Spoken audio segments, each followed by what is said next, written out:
बताते हैं कि हम कौन है। जब वेद उच्चारण करने की बात आता है ब्राह्मण मंच पे चढ़ जाता है, जब तलवार उठाने की बारी आता है क्षत्रिय तलवार उठा लेते हैं, जब फरसा उठाने की बात होता है तो भूमियार समाप्त उठा लेता है। तो जब जिसका जब जरूरत पड़ता है तब हम लोग तैयार हैं, तब तक हम लोग पूरे मुस्तैदी से तैयार हैं। और जब तक इन लोगों की बात नहीं करेगा मेरा 7 मुद्दे पे बात नहीं करेगा, 7 मुद्दे पूरा नहीं होगा, तब तक हम इन लोगों के साथ नहीं जाने वाले। एक सवाल, मेरा आखिरी सवाल होगा, जीयर में इतना बड़ा हत्या हो गया, आपके जो समाज के जो राष्ट्रीय अध्यक्ष बने, प्रदेश अध्यक्ष बने वो कुछ नहीं बोल पाया। मुजफ्फरपुर में एक हत्या हो जाता है, उस पर भी आपके समाज के जो बड़े बड़े नेता हैं, राष्ट्रीय अध्यक्ष, प्रदेश अध्यक्ष, वो कुछ नहीं बोलते हैं। फिर कैसे? अभी हम पटना के गांधी मैदान में मौजूद हैं, और पटना के गांधी मैदान में हम इसलिए आए हैं क्योंकि यहाँ पे कुछ युवा थे। युवा के साथ साथ आप जानते हैं ये पुरुषोत्तम राज है, लगातार बहुत सारे मुद्दे पे बिहार के बात की जब हम चर्चा करते हैं तो ये प्रखरता से अपनी बात को रखते हैं। सुनने में आ रहा है कि सवर्ण महापंचायत आप लोग करवा रहे हैं। ये सुनने में नहीं आ रहा, ये सच्चाई है कि हम सवर्ण महापंचायत का कार्यक्रम पटना में 7 अगस्त को IMA हॉल में करवाने जा रहे हैं।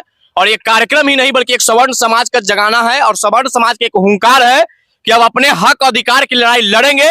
जो हमको वर्षों से ठगते हुए हैं, जो हमारे वोट पे राज करने वाले लोग, माल महाराज के मिर्जा खेलो होली के नीति से बिहार में राजनीति करने वाले लोगों को हम नींद से जगवाने आए हैं कि अब मेरा समाज भी जग गया है। यह कोई बहरे का समाज नहीं था, ये कोई हिजड़ों का समाज नहीं था, ये बल्कि एक शेरों का समाज था, और सब दिन शेर की तरह दहाड़ते रहा है। अब यह समाज जाग गया है और अपने हक और अधिकार के लिए आवाज उठाएगा। और पटना के IMA हॉल में 7 अगस्त को समाज के लोग इस बात को बतला देंगे बिहार सरकार को, जो सरकार समझता था कि सवर्ण हमारा बपौती वोटर है, जो लोग ये समझते थे कि सवर्णों के वोट से ही हम जीत जाते हैं और सवर्ण का वोट हमारे लिए मतलब ले आना संभवतः है, उनको मैं कह देना चाहता हूं कि जो सवर्णों की बात करेगा सवर्णों के वोट पे राज करेगा। और ये हमारा हक और अधिकार है, इसके लेकर के कोई ब्लैकमेल करेगा कि हम आपको मांग को पूरा कर देंगे, आप हमको वोट दीजिए, तो ये मेरा होगा। RJD की जब हम बात करते हैं उसके जो प्रदेश अध्यक्ष है वो भी एक सवर्ण है। जब जदयू की जब हम बात करें उसके भी महामहिम ही सवर्ण है। उसके बाद कांग्रेस की जब हम बात करें उसके भी महामहिम जो प्रदेश के हैं वो भी सवर्ण है। तो फिर क्यों इस सवर्ण महापंचायत की आवश्यकता पड़ गई आपको? देखिए, सबसे पहली बात है कि आज हर बिहार की राजनीतिक पॉलिटिक्स पार्टी में सवर्ण समाज को दबाया जाता है। अगर आपने सही बात कहा, अगर जगदा बाबू खुल के सवर्ण समाज के लिए बोल देंगे, मैं गारंटी के साथ कहता हूं कि राजद उनको पार्टी से निकाल देगा। अखिलेश बाबू और खुल के सवर्ण की बात कर देंगे, कांग्रेस पार्टी उनको निकाल देगा। तो जो ये मोनोपोली बना करके हर एक पार्टियां में रखा गया है, मैं अपने समाज के प्रदेश अध्यक्ष और राष्ट्रीय अध्यक्ष को कहता हूं कि वीर तुम आगे बढ़ो, समाज की बात तुम्हारे साथ है, तुम अपने बात को रखो प्रमुखता से, तो अपने बात को रखो पार्टी के प्लेटफॉर्म के माध्यम से, क्योंकि हक और अधिकार सबको मिलना चाहिए। जब हमारा संविधान देता है समानता का अधिकार, जब हमारा संविधान कहता है कि सभी के साथ समान व्यवहार होना चाहिए, तो मेरे साथ असमान व्यवहार क्यों, मेरे साथ अमानता क्यों? और आपके साथ अगर किसी प्रकार का होता है भेदभाव होता है तो मजबूती के साथ बात रखिए। जिस दिन आप मजबूती के साथ बात रख दीजिएगा, हम जैसे युवा सवर्ण महापंचायत नहीं बल्कि आप सबको हाथों को मजबूत करने का काम करेंगे हम लोग। आप बोले कि समाज के लोग आवाज उठाए, हम आपके साथ है, समाज के युवा आपके साथ है। बिल्कुल। RJD कोटे से 2 मंत्री सवर्ण से आते थे, दोनों का इस्तीफा ले लिया गया क्योंकि वो सवर्ण से आते थे, क्योंकि उनके ऊपर कैरेक्टर लेस का सिंबल लग गया था, जैसे बीजेपी के लोग कह रहे थे। तो उस समय कहा गया था आपका समाज, उस समय कहा? देखिए, सबसे पहली बात है कि एक बात आपको मानना पड़ेगा कि यहाँ पे जो भी बिहार में वर्तमान में जो सरकार चल रहा है, हमने पहले भी कहा और आज भी कहता हूं, हम हर समय कहेंगे कि यह सरकार सवर्ण विरोधी है। इस महागठबंधन के एक पार्टनर है जिनका नारा था कि भूरा बाल साफ करो, और दूसरे पार्टनर है जो भूरा बाल साफ करो की नीति पे काम करते हैं। तो ये दोनों पार्टनर ने मिलकर के सवर्णों को तबाह करने का प्रयास किया है। मैं पूछना चाहता हूं कि एक संतोष कुमार सीमन का मंत्रालय खाली होता है, आप उनके पोजीशन में दूसरे मुसहर के बेटा को लाके खड़ा कर देते हैं। और यही तो बात है कि अरे आपके समाज के नेता आवाज नहीं उठाते हैं, मुसहर समाज के लोग जो आवाज उठाते हैं, यही इसी बात का है, यही बात है। लेकिन हमारे समाज के नेताओं, और हम दावे के साथ कह देते हैं केशव भाई कि मैं अपने समाज के नेताओं को इस वीडियो के माध्यम से कहना चाहते हैं कि आवाज उठाइए। पुरुषोत्तम राज को नेता बनने का शौक नहीं है। अगर पुरुषोत्तम राज का नेता बनने का शौक होता तो जदयू VIP में बहुत अच्छा ऑफर में चल रहे थे हम, लेकिन हमको नहीं चाहिए। जमीन बेच के अमीर बनने का काम न पुरुषोत्तम किया है और न कभी करेगा। अच्छा। हम गरीब बन के शेरों की तरह दहाड़ेंगे, अपने समाज के हक अधिकार के लिए लड़ेंगे। यह लड़ाई से हमको कितना सफलता मिलेगा इसका हमको चिंता नहीं है, लेकिन आने वाले कल को अगर किसी प्रकार का समस्या होगा उसको समस्या को निपटाने के लिए सोच हमको है, और यह स्वर्ण महापंचायत उनकी समस्या को मिटाने के लिए हम बुलाए हैं। अच्छा, एक चीज हम कहना चाहेंगे, आप कहते हैं कि आवाज उठाइए, आप उनके साथ हैं। कुछ 5 साल पहले की बात करते हैं, अरुण कुमार सांसद जहानाबाद के थे, आप ही का एरिया पड़ता है, उनका टिकट काट दिया गया। उसके बाद मुजफ्फरपुर जब हम आते हैं, मुजफ्फरपुर में सुधीर शर्मा मंत्री रह चुके, उनका टिकट काट दिया गया। अजित शर्मा मंत्री रह चुके, उनका टिकट काट दिया गया। तो क्या पत्थर को पीसने से कभी मैदा नहीं हुआ, अब भूमियार को टिकट काट दे कोई माय का लाल पैदा नहीं हुआ। आपके अंदर ताकत और मजबूती, आपके अंदर हौसला होना चाहिए, आपको लड़ने का क्षमता होना चाहिए। आपको बतलाना पड़ेगा कि मैं सवर्ण में जन्मा हूं तो सवर्ण की बात मैं करूंगा। जिस प्रकार जीतन मांझी जी कहते हैं कि दलितों का आरक्षण मिलना चाहिए, चिराग पासवान जी कहते हैं कि दलितों का आरक्षण मिलना चाहिए, सारे लोग कहते हैं, तो आपको दिखाना होगा, आत्मबल मजबूत करना होगा। अगर आप उन्हीं की बातों को सुनिएगा, उन्हीं की मांगों को सिर्फ उठाएगा, तो आज आपका टिकट काट दिया गया है, आने वाला समय में आपको सीट काट दिया जाएगा। जैसा कटा है, मखदूमपुर सीट कटा, जहानाबाद सीट कटा, मुजफ्फरपुर का सीट कटा, पाटलिपुत्रा का सीट कटा। अरे भैया, अभी तो टिकट कट रहा है तो हम लोग को इतना दिक्कत हो रहा है, आने वाला साजिश इन लोग का सब बर्बाद कर दो। तो मैं इनको कह देना चाहता हूं कि अब मेरा समाज जग गया है, और हमारे समाज ने यह हुंकार भरा है कि अब 7 अगस्त को सवर्ण महापंचायत 7 मुद्दे पर जो हम लगाने जा रहे हैं, और ये 7 मुद्दे ऑथेंटिक मुद्दे हैं। हमने पहला मांग रखा कि जिस प्रकार से अंबेडकर छात्रावास होता है, पटेल छात्रावास होता है, हमको किसी से कोई प्रॉब्लम नहीं है।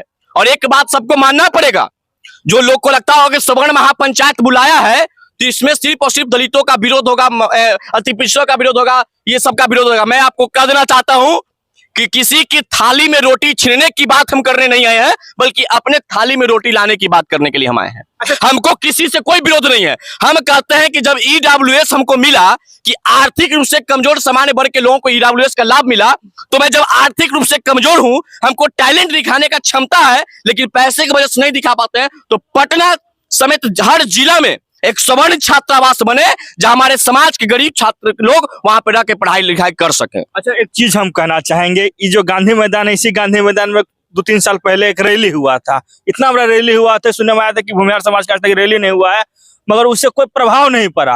प्रभाव नहीं पड़ा, प्रभाव तो इतना पड़ा कि हर लोगों को भूमिहार शब्द जो नफरत करता था उसको बोलना पड़ गया जी। अच्छा। एक व्यक्ति जो कहता था कि भूरा बाल साहब को, उसको बेटा को के मंच पे घिघड़ी काटने पड़ गया कि आप लोग बुद्धिजीवी समाज है भैया, हम गए हैं। अरे प्रभाव बहुत पड़ा है, अभी तो बस आकी है पूरी लड़ाई। कहते हैं ना, मगर कहने से नहीं होगा ना, कह दिए ना, कह दिए ना। टिकटवा से हमको कोई देगा तब, हम तो खुद टिकट देने वाले थे। अरे हमारे समाज के नेताओं ने पूर्व में कुछ गलतियां की है, मैं उनसे अपील करना चाहता हूं कि आप गलती सुधार लीजिए। टिकट के लिए चिंता मत कीजिए, टिकट देने वाले बनिए। हम टिकट देने वाले थे। नीतीश कुमार, ये किसने बनाया? नीतीश कुमार, ललन सिंह, रामविलास पासवान जी को रामविलास पासवान किसने बनाया? सूरजभान सिंह। राजद को राजद किसने बनाया? शिवानंद तिवारी, जगदा बाबू।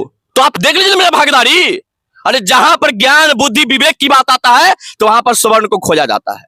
अच्छा। तो ये ताकत क्षमता हमारे यहाँ शुरू से था और आज भी है, लेकिन जिन्होंने साजिश के तहत हमारे समाज को खत्म करने का प्रयास किए हैं।